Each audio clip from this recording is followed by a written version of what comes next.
হয় এবং তাকে বিশেষ পোশাক পরানো হয়। নিতোর সঙ্গে সঙ্গেই তার রিচুয়াল শুরু করে। মুহূর্তে আকাশের রং বদলে অন্ধকার হয়ে যায়।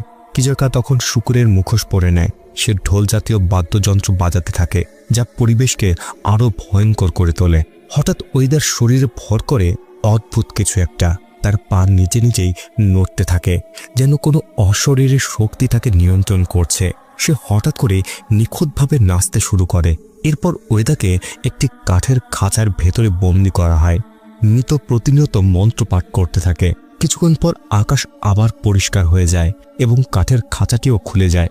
এরপর নিতো রিচুয়াল করে বাড়ির সামনে। সে আবার ওয়েদাকে নাচতে বাধ্য করে। ওয়েদা পুনরায় অস্বাভাবিক হয়ে যায়। তার শরীর গ্রামের প্রথা অনুযায়ী নিজে নিজে নাচতে থাকে। এরপর ওয়েদা জ্ঞান হারিয়ে ফেলে।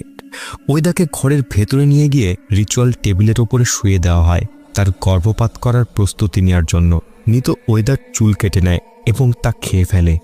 কিন্তু ঠিক তখনই ওয়েদা নিতোর হাতে কামড় বসায় এবং পালিয়ে যায়। নিতো যন্ত্রণায় কাতরাতে থাকে। পালাতে গিয়ে ওয়েদা আবার বাগাসের হাতে ধরা পড়ে। বাগাস কাঁদতে কাঁদতে অনুরোধ করে, গুনা তার সন্তান, সে চায় তার সন্তানের জীবন বাঁচাতে। শুধু তুমিই পারো গুনাকে সুস্থ করে তুলতে, ওকে আবার কথা বলাতে। কিন্তু ওয়েদা কোনো কথা শোনে না। সে বাগাসকে স্পর্শকাতর স্থানে আঘাত করে পালিয়ে যায়। পালানোর পথে ওয়েদার সঙ্গে দেখা হয় কিজাকার। কিজাকা তাকে শান্ত হতে বলে এবং জানায় এখন সে ওয়েদার পক্ষে আছে, তাকে কোনো ক্ষতি করবে না। কিজাকা বলে সে বহুদিন ধরেই নিতোর উপর ক্ষুব্ধ।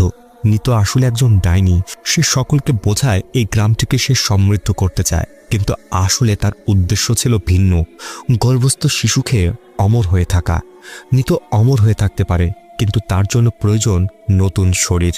আর সেই শরীরের জন্ম তারিখ হতে হবে ৩-৬-এর সমন্বয়ে, অর্থাৎ ৬ তারিখ, ৬ মাস এবং ১৯৬৬ সাল। এই কারণে ওয়েদাকে বলি হিসেবে প্রস্তুত করা হচ্ছিল, যাতে নিতো তার শরীর দখল করতে পারে। ঠিক তখনই বাগাস ও রিনি ওয়েদাকে খুঁজে পায়। বাগাস তাকে ধরে নিতে চায়, কিন্তু কিজাকা ওয়েদাকে রক্ষা করে। কিজাকা জানায় বাগাস ও রিনি দুজনেরই ব্রেন ওয়াশ করেছে রিতো। নিতো আসলে কোনো ভালো মানুষ নয়, সে একজন ডাইনি। এমনকি নিতো ইচ্ছা করে অসুস্থ ও বোবা করে রেখেছিল, যাতে তাদের ব্যবহার করে সে চিরজীবী হতে পারে। নিতো কখনোই সত্যিকারে তাদের সাহায্য করতে চায়নি। এই কথা বলে কিজাকা বাগাসকে সজোরে আঘাত করে, ফলে বাগাস মাটিতে লুটিয়ে পড়ে।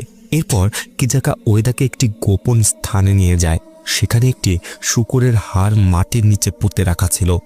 ওটাই নিতোর দুর্বলতা। ওই হাড় দিয়ে আঘাত করা হলে নিতো মারা যাবে। কিজাকা বলে নিতো যখন রিচুয়াল পালন করবে সেই সময়ে সে সবচেয়ে দুর্বল থাকবে, তাই নিতোকে